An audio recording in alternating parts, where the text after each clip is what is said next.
Bloodborne's Chalice dungeons are an optional adventure, but one you need to partake in. The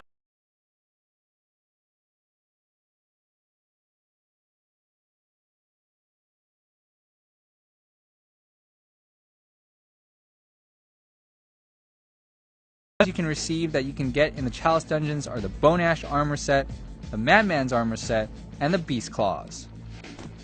In addition to these three items, you can also get higher level gems, runes, high level enchanting materials, and alternate versions of pre-existing weapons that have different blood gem slots.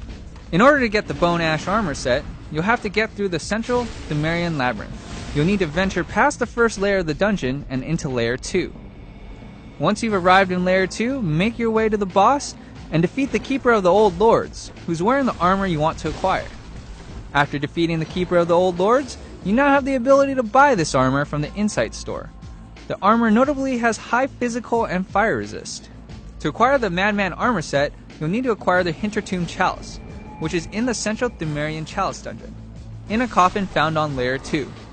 Once you've acquired the Hintertomb Chalice, make your way through it and acquire the lower Hintertomb Chalice from the last boss in that dungeon. Once you've gotten the lower Hintertomb Chalice dungeon, you'll need to fight your way through until you get to the second layer's boss. The boss is the Forgotten Madman, and again, he's wearing the armor you want to acquire. Be careful though, as when the Forgotten Madman gets to about 50% health, his escort will come to his aid. So now you'll have to deal with 2 hunters instead of just 1. After defeating them, you now have the ability to buy the Madman's armor in the Insight store. The Madman's armor set seems to have good arcane, bolt, and fire resist. If you want to unleash your bestial instincts, you'll need to find the Beast Claws. The Beast Claws will be found in a coffin in the Aelin Loren Chalice dungeon on layer 2. The claws are unique because when you use its alternate form, you're not only gaining a giant beast hand as part of the weapon, you'll also be emitting a yellow haze from your body as well. The Beast Claws basically give you the buff you would get if you ate a beast pellet, except it's never ending. The interesting thing about the Beast Claws is that as you do damage, you'll start filling a meter up that appears to have a beast head insignia next to it. You'll gain a fair bit of damage if you can continue to keep that meter up. I gained about roughly 150 physical damage when my meter was up. I've gotten the meter to 100% in a semi-unrealistic situation, but it ended up not doing anything special. So unless I'm missing an item in the game, there isn't really an actual transformation, outside of what we're already seeing. At the time, I was also using the 2 beast runes you can acquire in the game as well. We'll have to see with further investigation if you can become a beast or not. I've also heard lowering your insight helps build the meter faster.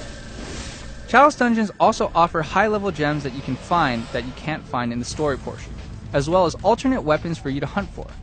You can get a lost or uncanny version of a pre-existing weapon, which has the same base damage, but has different gem slots for you to customize and maximize your damage with.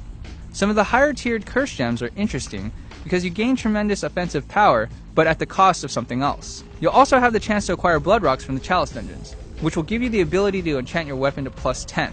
There's only 1 blood rock in the story portion that I know of, so unless you're playing New Game Plus, Chalice dungeons will be the place for you to get additional blood rocks. Chalice dungeons are a unique experience that I would say everyone has to try.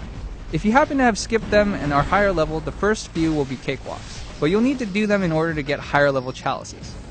Also, in order to get the Chalice dungeons with more depth and difficulty, you'll have to defeat side bosses in the story mode, including Amidala for the Aelin Loren Chalice, and Abrita, the daughter of the Cosmos, for the Is Chalice. However, I implore you to try to get to the final Thumerian dungeon, as it has, in my opinion, one of the most interesting boss fights in the game.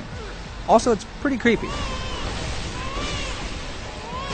Stay tuned to GameSpot.com for more Bloodborne coverage.